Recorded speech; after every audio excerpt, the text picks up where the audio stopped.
자, 오늘 우리에게 주시는 하나님의 말씀은 이사야 60장 14절부터 22절까지 말씀입니다. 이사야 60장 14절부터 22절. 자, 우리 이 말씀 같이 한번 읽겠습니다. 시작. 너를 압제하던 자들의 자손이 내게 와서 엎드리며 너를 경멸하던 자들이 모두 네 발 앞에 엎드리고 그들이 너를 가리켜 여호와의 성이고 이스라엘의 거룩하신 분의 시온이라 부를 것이다. 네가 전에는 버림받고 미움받아 내게로 지나가는 자가 없었으나 이제는 내가 너를 영원한 존귀와 대대로 이어지는 기쁨이 되게 할 것이니 너는 민족들의 젖을 빨며 열왕의 젖을 빨 것이며 네가 나 여호와는 내 구원자 내 구속자 야곱의 전능자인 것을 알 것이다. 내가 놋 대신 금을, 쇠 대신 은을, 나무 대신 놋을, 돌 대신 쇠를 줄 것이다. 내가 평화로 너희 감독자가 되게 하며 공의로 너희 지배자가 되게 할 것이니 내 땅에서 다시는 포악이 들리지 않고 내 지경 안에 더 이상 황폐와 파멸이 없을 것이다. 너는 내 성벽을 구원이라 내 성문을 찬송이라 부를 것이다. 해가 더 이상 낮에 빛이 되지 아니하며 달이 너를 위해 빛을 비추어 밝게 하지 아니할 것이니 이는 여호와가 영원히 내 빛이 되시고 내 하나님이 내 영광이 될 것이기 때문이다. 내 해가 다시는 지지 않고 내 달이 다시는 기울지 아니할 것이니 이는 여호와가 영원히 내 빛이 되시고 내 슬픔의 날이 끝날 것이기 때문이다. 그때 내 모든 백성이 의롭게 되고 그들이 땅을 영원히 차지할 것이며 그들은 내 영광을 나타내기 위해 내가 심은 가지이며 내 손으로 만든 것이다. 가장 작은 자가 친족을 이루고 가장 약한 자가 강한 민족을 이룰 것이니 때가 되면 나 여호와가 이 일을 속히 이룰 것이다. 아멘. 자, 오늘은 이사야서 60장 14절부터 22절까지 말씀으로 이사야 강의 73번째 여호와가 영원한 내 빛과 영광이 될 것이다 라는 제목으로 하나님 말씀을 증거하겠습니다. 이 이사야 60장은 장차 임할 시온의 영광을 예언하는 장입니다. 단순히 바벨론 포로에서의 해방이라는 가까운 근미래만이 아니라 이사야 선지자가 궁극적으로 가리키고 있는 이때는 메시아의 오심으로 인한 하나님 나라의 영광스러운 완성을 바라보면서 장래에 도래할 새하늘과 새 땅이라는 그 하나님의 구속사가 완전히 성취되는 그날까지의 모습을 지금 멀리 보며 예언하고 있는 것입니다. 그 날을 묘사하면서 지난 60장 1절부터 3절까지에서는 먼저 일어나라 빛을 발하여라 라는 말씀으로 시작했었습니다. 세상은 어둠과 흑암에 뒤덮여 있지만 시온 위에는 하나님의 영광이 빛이 비쳐 온 열방이 그 빛을 향해 나아오게 될 것입니다. 여기서 이 시온은 하나님의 택하심을 입은 언약 백성들을 말합니다. 그 백성들이 살아가고 있는 이 땅에는 여전히 어둠이 있고 죄와 악이 있고 또 이 땅에는 많은 불의함들이 있지만 시온 위에는 하나님의 백성들 위에는 예수 그리스도의 구원의 빛이 있습니다.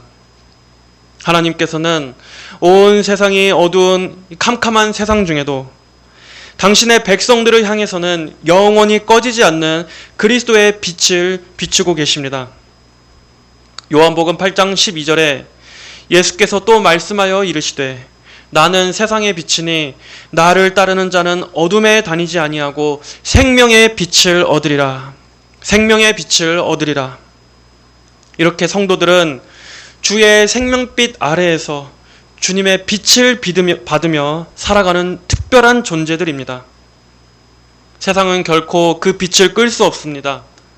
마귀 역시도 그 빛을 꺼트릴 수 없습니다. 온 세상이 이렇게 어둠에 뒤덮였어도 우리 그리스도인만큼은 교회만큼은 절대로 꺼지지 않는 하나님의 영광의 빛이 우리를 환히 밝히는 그러한 존귀한 은혜 아래에 있는 것입니다. 이처럼 성도들은 하나님의 특별하신 임재와 보호하심 가운데서 빛의 자녀들로서 하나님의 영광의 빛을 반사하며 우리 주님이 오실 때까지 이 땅에서 구별되어 살아가는 그러한 존재들인 것입니다. 그리고 4절부터 9절에서는 열방과 재물이 시온으로 모이게 될 것을 말씀했습니다.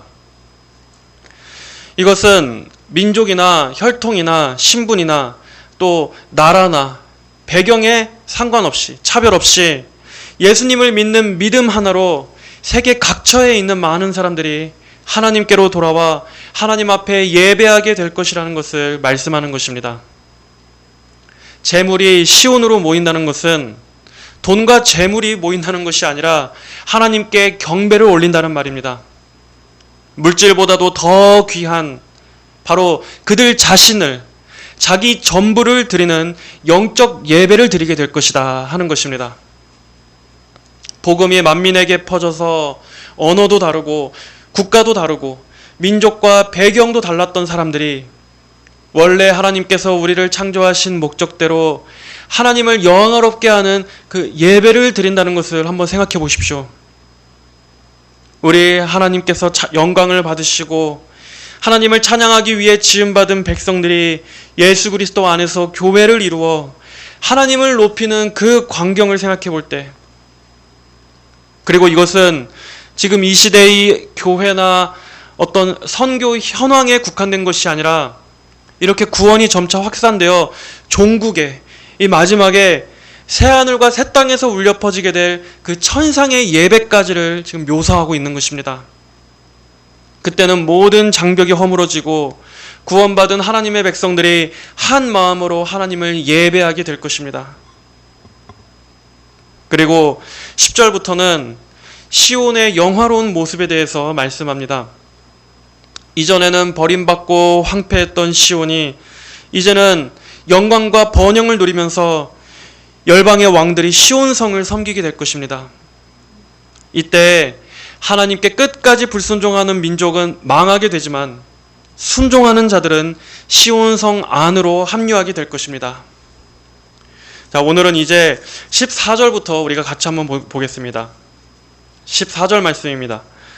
너를 압제하던 자들의 자손이 내게 와서 엎드리며 너를 경멸하던 자들이 모두 네 발 앞에 엎드리고 그들이 너를 가리켜 여호와의 성이고 이스라엘의 거룩하신 분의 시온이라 부를 것이다. 이 말씀은 과거에 하나님의 백성들을 멸시하고 괴롭히던 자들의 후손들이 시온 위에 나타난 하나님의 영광에 압도되어 여호와 하나님을 인정하고 그분 앞에 나와 경배를 드리게 될 것을 예언하고 있습니다. 근데 한 가지 의문이 드는 것은 악인은 마지막 때에 심판받지 않습니까? 하나님의 백성들을 핍박하고 박해한 자들이라면 분명히 이들은 악인일 텐데 이러한 자들이 나중에 하나님 앞에 엎드리게 된다? 우리가 알고 있던 종말론과는 매치가 안 되는 것 같습니다. 하지만 이것은 두 가지 측면으로 해석할 수 있습니다. 먼저 이들은 압제하던 자들의 자손들이라고 나옵니다. 그 압제하던 당사자들이 아니라 그 민족들의 후손들. 즉, 비록 그들의 민족이 이스라엘을 핍박했었다 할지라도 모든 이방인이 심판받는 것은 아닙니다. 예를 들어 스가랴 8장 23절이나 스가랴 14장 16절 같은 말씀을 보면은 열방 중에 일부는 회개하여 하나님의 백성들과 같이 합류하게 될 것이라는 것을 말씀하고 있습니다. 스가랴 8장 23절을 보면은 만군의 여호와가 이렇게 말한다. 그날에는 말이 다른 이방 사람 10명이 유다 사람 하나의 옷자락을 붙잡고 우리가 함께 가자. 하나님께서 너희와 함께 계시다는 말을 우리가 들었다라고 할 것이다 하는 이런 말씀이 있고, 또 스가랴 14장 16절에도 예루살렘을 치러 왔던 모든 이방 민족들 중에서 살아남은 사람들은 해마다 올라와서 왕이신 만군의 여호와께 경배하며 초막절을 지킬 것이다 라고 말씀하고 있습니다.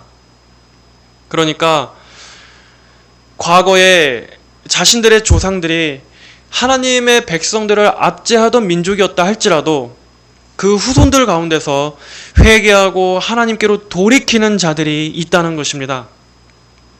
여기서도 우리는 무엇을 알 수 있습니까? 구원은 민족적인 구원이 아니라 개개인의 구원이라는 것을 알 수 있습니다. 하나님을 모르는 이방 민족이었어도 그 안에서도 그들 가운데 회개하고 하나님께로 돌이키는 자들이 있다면, 그러니까 우리 신약의 관점에서 예수 그리스도를 믿는 믿음으로 나온다면 누구라도 구원에 동참하게 되는 것입니다. 자, 먼저 이렇게 하나의 해석은 그렇게 열방 중에서 회개하고 하나님께 대한 신앙을 고백하는 자들이라고 볼 수 있고, 또 다른 해석으로는 이들이 회개하여 구원을 받는다기보다는 하나님의 통치 앞에, 마지막 때에 하나님의 통치 앞에 강제로 무릎을 꿇게 될 것을 말하는 것이다 라는 그러한 해석도 있습니다.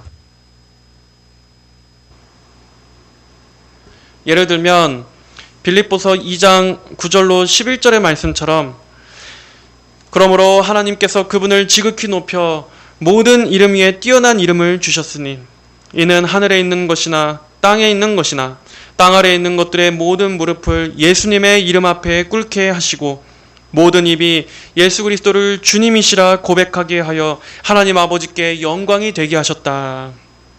이렇게 마지막 때에는 모두가, 이 지상에 있는 모두가 예수 그리스도의 권세 앞에 엎드리게 될 것이다 하는 그러한 측면으로 이 말씀을 해석하는 그러한 견해도 있는 것입니다. 여러분, 이 세상의 마지막 때에는 이 두 가지 일 모두가 발생할 것입니다. 회개하고 예수 그리스도를 주와 구주로 고백하는 사람들에게는 소망이 있습니다. 그들은 하나님의 은혜로 구원받아 하나님의 백성들의 무리 안으로 천상교회의 일원으로 받아들여지게 됩니다. 그러나 끝까지 회개하지 않은 채 불신앙을 고집한 자들은 그렇지 못할 것입니다. 물론 그들 역시 예수 그리스도의 권세 앞에 무릎을 꿇고 굴복하게 되어 있습니다. 하지만 그것은 참된 경배가 아닙니다. 억지로 굴복한 채로 최종 심판을 받는 그러한 굴종일 뿐입니다. 이렇게 마지막 심판날에는 두 가지 굴복이 있습니다. 하나님을 찬양하여 구원하신 하나님 앞에 드리는 경배가 있고, 또 하나는 심판주로 오신 예수 그리스도의 권세 앞에 두려워 떨게 되는 패배의 복종, 이 두 가지가 있는 것입니다. 모든 사람이 예수 그리스도 앞에 서게 될 것입니다. 여러분은 이 날에 어떤 모습으로 주 앞에 엎드리겠습니까?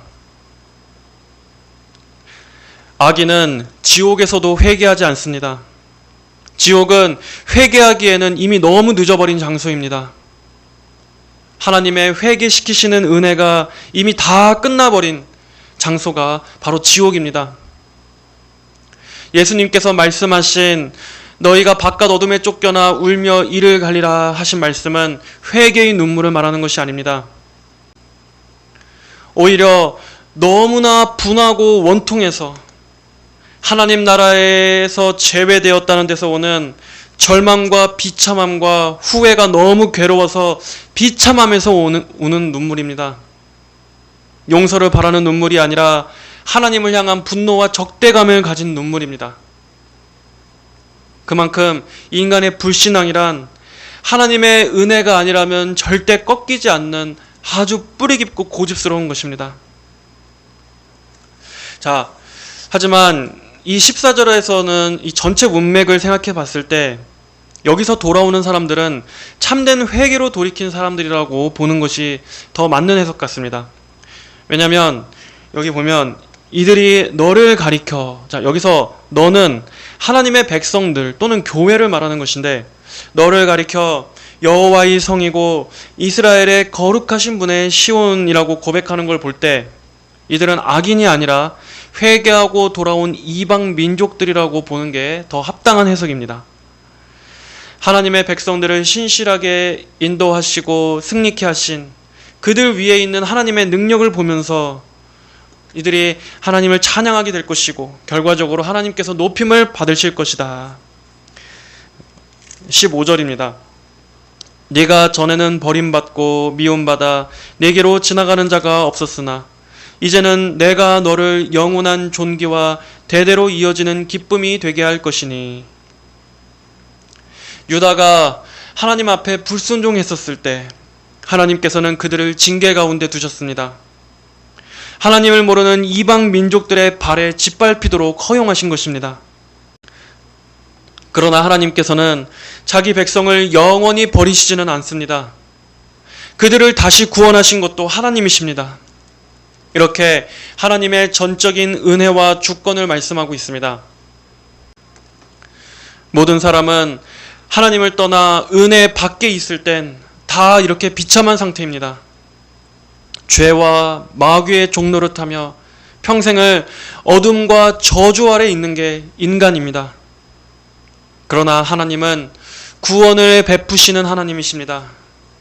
예수님을 통한 구원의 빛을 우리 이 세상의 인생들에게 비추셨습니다.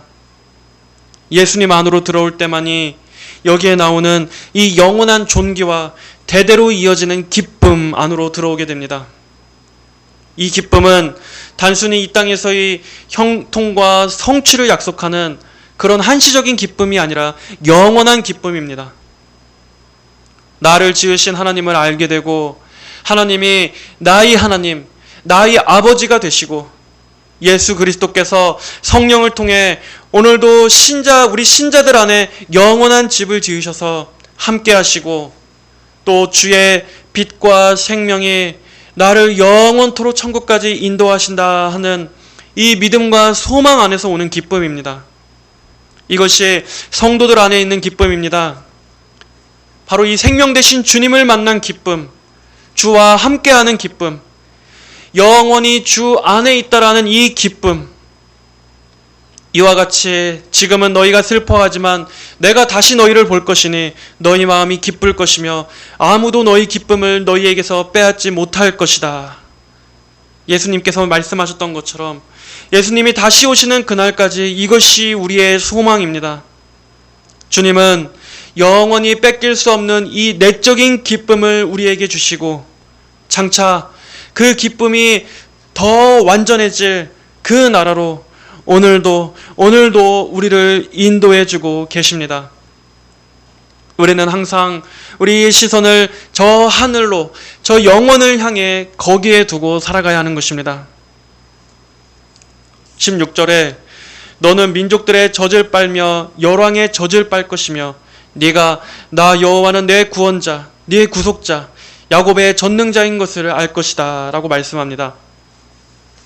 여기서 민족들의 젖을 빨고 열왕의 젖을 빨 것이라는 말은 비유적인 표현인데 우선 당시의 역사적 상황에서의 성취를 보자면 이스라엘 자손들이 귀환한 후에 성전을 재건하는 과정에서 주변 나라의 도움들, 예를 들어 고레스 왕이나 다리오 왕 같은 이방 왕들의 후원을 받은 것을 말합니다. 그리고 신약 시대에도 하나님의 복음이 그 당시에 더 널리 전파될 수 있었던 배경이 뭐였습니까? 당시에 로마에 잘 깔려 있었던 그 도로망들을 통해서 복음이 전파되는 데 수월했던 것입니다. 그리고 또 그 당시 헬라어와 같이 정교한 언어로 인해서 하나님의 말씀의 이 진리의 예리함과 오묘함이 더 정밀하게 기록되고 증거될 수 있지 않았었습니까? 이렇게 이방 세계의 문명의 발달이 오히려 복음을 더 효과적으로 전파하게 한 역할을 감당했던 것입니다. 종교개혁 시대 때도 루터 때 당시 발명된 인쇄술 덕분에 루터의 글이 독일 전역에 더 빠르게 확산되고 보급될 수가 있었던 것입니다. 이렇게 일반 은총의 영역을 통해서도 그 배후에는 하나님의 역사가 있었던 것입니다. 하나님께서 결국 이 모든 것들을 다 사용하셔서 복음을 더 높이고 증거되는데 역사하셨던 것입니다. 그리하여서 하나님께서 궁극적으로 이끄시는 것은 무슨 목적이냐? 바로 하나님이 구원자이시며 구속자이시며 야곱의 전능자이심을 만방에 알게 하시려는 것입니다. 이 세상의 우주적인 심판과 구원을 통해서 이 하나님의 하나님 되심이 만방에 높아질 것입니다. 그날에는 아무도 부인할 수 없이 하나님만이 온 세상, 온 우주의 유일하신 주이심을 드러낼 것입니다. 이제 다음에 증거되는 것은 바로 그 하나님 나라의 풍요와 안녕에 대해서, 즉 더 이상은 위협이나 해가 없는 완전한 평안에 대해서 말씀하고 있습니다. 17절 보겠습니다. 내가 놋 대신 금을, 쇠 대신 은을, 나무 대신 놋을, 돌 대신 쇠를 줄 것이다. 내가 평화로 너희 감독자가 되게 하며 공의로 너희 지배자가 되게 할 것이니 네 땅에서 다시 포악이 들리지 않고 네 지경 안에 더 이상 황폐와 파멸이 없을 것이다. 너는 내 성벽을 구원이라, 네 성문을 찬송이라 부를 것이다. 하나님께서 통치하시고 당신의 백성들을 이끄실 그 곳은 여기에 나오는 금과 은과 같이 가장 최상의 것으로 영광스럽게 마련하신 곳입니다. 물론 여기서 이 금과 은이 이 땅의 귀금속을 말하는 것은 아니겠죠. 이것은 비유입니다. 그만큼 하나님 나라는 영원히 쇠하지 않고 좀먹지 않는 가장 최고, 가장 최상의 그러한 곳이다. 또한 교회도 그렇습니다. 이 금과 은, 또 놋, 쇠는 어떤 불연단, 담금질을 통해서 불순물이 더 정화되는 그러한 금속물 아닙니까? 하나님께서 남겨두신 참 교회는 그 어떤 시련과 불연단 속에서도 오히려 그것을 통과하면서 마침내 더 정결해지고 영광으로 들어가게 될 것입니다. 그렇기 때문에 이 땅에서 참 교회만이 겪게 될 불연단과 환난은 교회를 무너뜨리는 것이 아니라 오히려 하나님의 손 안에서 보존되어 영광으로 들어가게 만들어줄 것입니다. 교회는 환난을 잘 이겨내야 합니다. 이 땅에서 이 여러 시련을 잘 인내해야 합니다. 십자가가 성도를 천국으로 인도하게 하듯이 고난은 교회를 더 정결케 만듭니다.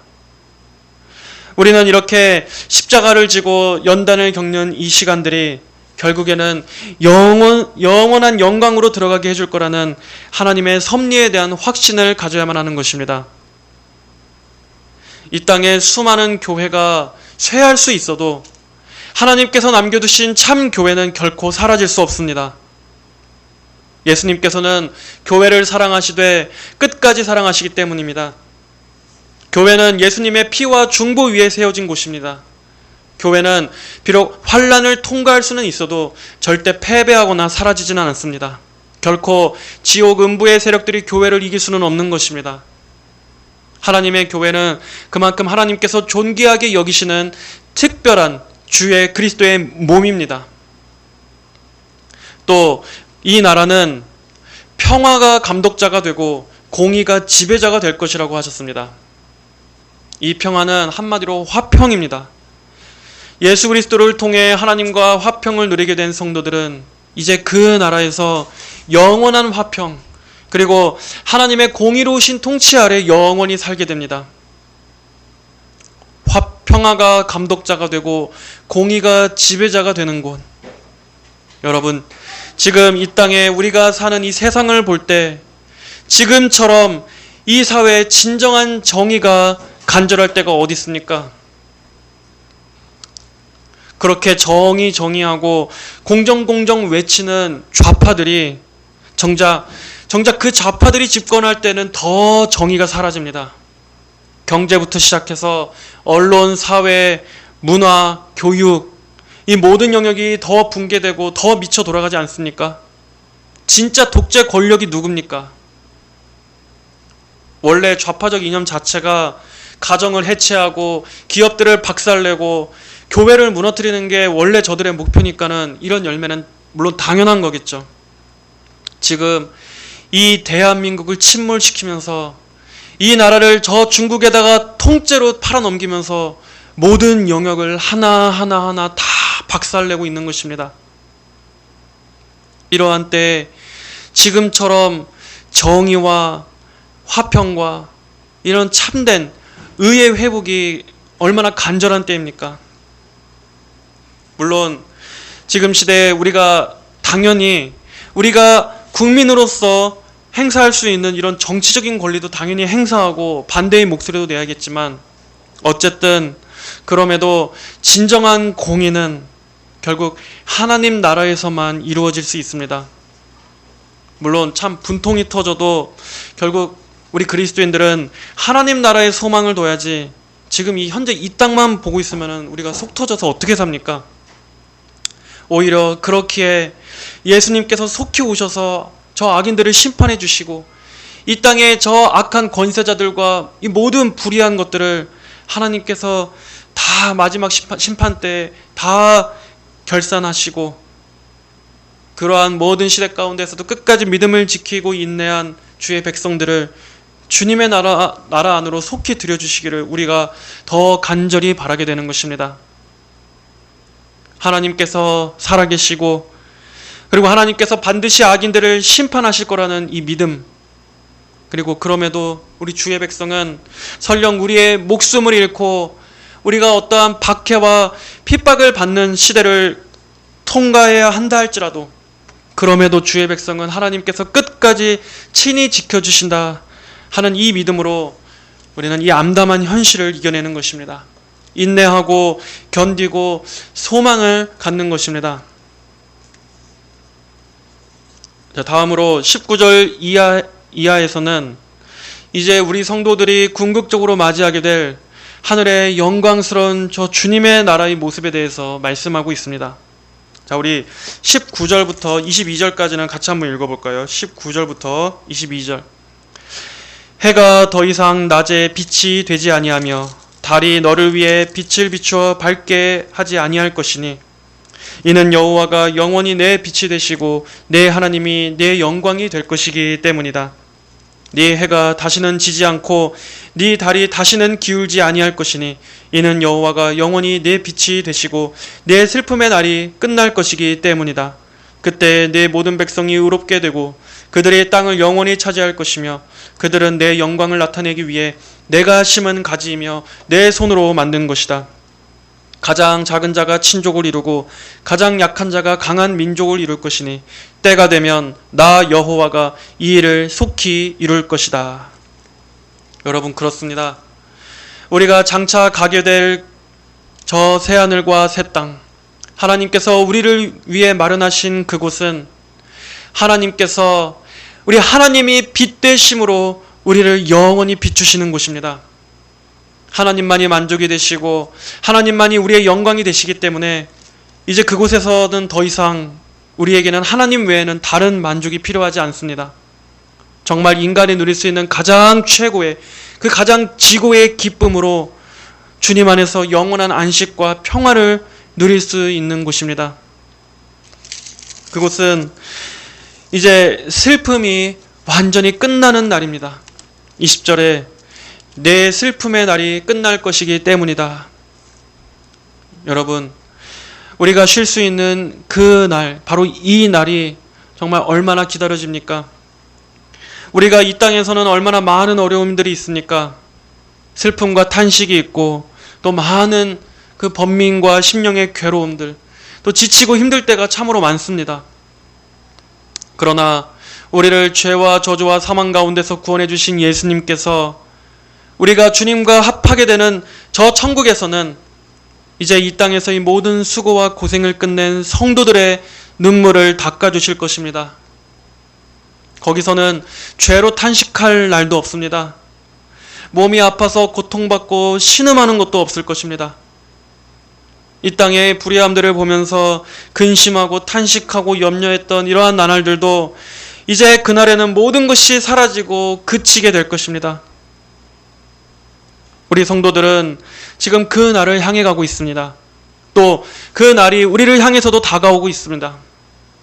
여러분, 이 새하늘과 새 땅에 대한 기대감을 늘 갖고 사십시오.